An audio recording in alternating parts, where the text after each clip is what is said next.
All right, today we're jumping into Surah Al-Baqarah. It's the longest chapter in the Quran, and you could argue it's one of the most comprehensive.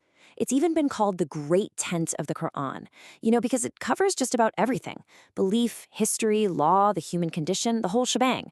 So let's get into what makes this chapter so absolutely foundational. Have you ever been at a point in your life where you're just looking for a path, wishing you had a clear, straightforward guide, a manual that could just tell you, okay, this is the way forward? It's a feeling we all have, right? That deep down prayer for some real direction. Well, in Islamic tradition, that prayer for guidance isn't just a hypothetical. It's actually made right in the Quran's very first chapter, Al-Fatiha. And Surah Al-Baqarah, which comes immediately after, is seen as the direct, detailed, comprehensive answer. It's almost as if the text is saying, you ask for guidance? Okay, here it is. So if this chapter really is a guidance manual, the first questions are obvious, right? Who's it for? And maybe more importantly, what kind of mindset do you need to actually get anything out of it? The text is super clear about this from the get-go. It says this book is a guidance for the muttaqin. Now, this is a key term. It basically means people who are conscious of God and, crucially, have a sincere desire to be better. It's not about being perfect already, it's about wanting to grow.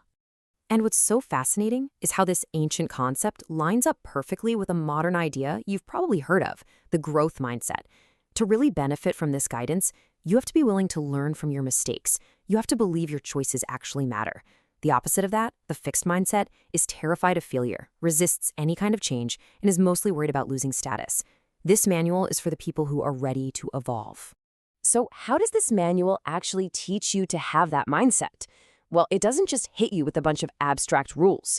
No, it grounds its lessons in these powerful case studies from human history, showing you what guidance looks like in the real world and what happens when you ignore it. The chapter wastes no time, throwing us right into some of humanity's most foundational stories. We start with the very first test of Adam and Eve, but the spotlight quickly shifts to the long, dramatic story of the children of Israel. We see them receive divine law, we see their major failures, and we see the profound consequences that came next. And if we zoom in on that case study, the sources really point to three big themes of ingratitude. First, ingratitude for the gift of worship itself, when they built the golden calf. Second, ingratitude for sustenance, when they complained about the miraculous food they were given. And third, ingratitude for sacred time, when they violated the sanctity of the Sabbath. And the result of all this, of turning away again and again, is described with this incredibly stark imagery. The Quran says their hearts became like stones, or even harder. Just think about that. So hard that nothing, not mercy, not guidance, could get it. Okay, so after learning from these heavy historical lessons, the chapter makes a huge shift. It's like it goes from the why to the how. It starts laying out the actual practical blueprint, the Sharia, for building a just and God-conscious society from the ground up. And this blueprint, it's not just a few suggestions. It's incredibly comprehensive. It covers everything. You've got justice through laws on inheritance and business. You've got self-discipline through fasting. You've got community building through charity. It even gets into the details of pilgrimage and the rules for just conduct in war. It's a holistic vision for society. Now, tucked right in the middle of all these laws and social guidelines, we find something exceptional. A single verse that the Prophet Muhammad himself called the greatest verse in the entire book of Allah. This is Ayatul Kursi, the throne verse. And it's widely considered the most powerful, the most significant verse in the entire Quran. Its placement here, right in the heart of this chapter on building society, is like a massive reminder of who is ultimately in charge of it all. So what's the big deal? Well, for one, it's this breathtaking description of God's absolute power, knowledge, and authority, but it's also known as a powerful protector. There's this amazing story where one of the Prophet's companions actually learned from a devil in disguise that if you recite this verse before you sleep, you'll be protected from harm all night long. From that absolute spiritual peak, the chapter brings us right back down to earth, to one of the toughest challenges for any community: money. It dives deep into our relationship with wealth and that internal battle we all face. Are we giving for God, or are we giving for show?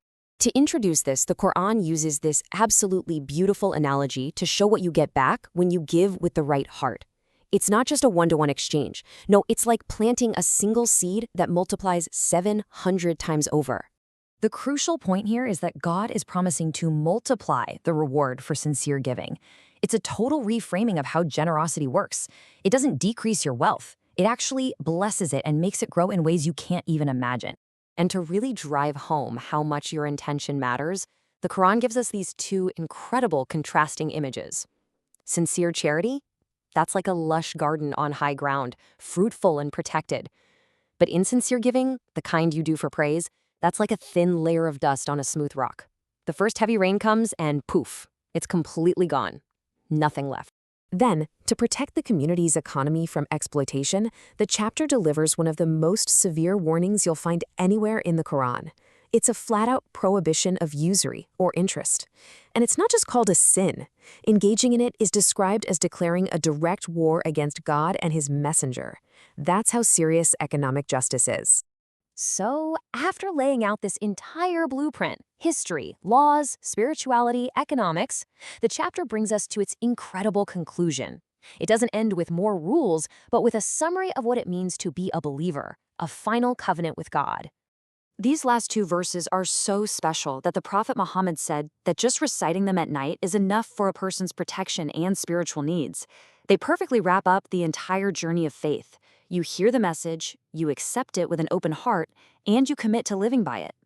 And that pledge is so simple, but so profound. It's a declaration of belief in all of God's messengers. It's the simple affirmation, we hear and we obey. And it's a humble admission that we need forgiveness and that we know where we're all headed in the end. And the whole thing, this massive, epic chapter, it all ends with this incredibly beautiful and humble prayer. A plea for strength, for forgiveness, for mercy. It's a perfect ending for someone who's just been handed the ultimate life manual. An acknowledgement that, in the end, you still need God's help to follow it. So there you have it. From a prayer for guidance, to a detailed blueprint, to a final, powerful covenant. Surah Al-Baqarah presents a complete path. The sources frame it as a clear response to a sincere request. The manual is open. The path is clear. What happens next, it suggests, is up to you.